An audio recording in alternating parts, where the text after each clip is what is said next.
Hello guys, what I'm going to show you today is how you can use pre-trained models inside of Leonardo AI. This is going to be useful because sometimes you want to create an image with a specific style, and your general models are not going to be as well trained as your specific models, okay? So you want to use a fine-tuned model. All right, let's go to fine-tuned models here.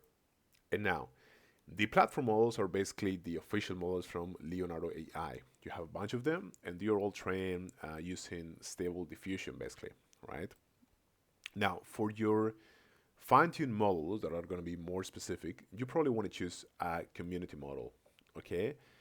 And inside of your search bar, you have to type whatever style you're looking for. So let's say that I want to, for example, create, I don't know, a Pixar character, okay? Or something that resembles the Pixar style, right?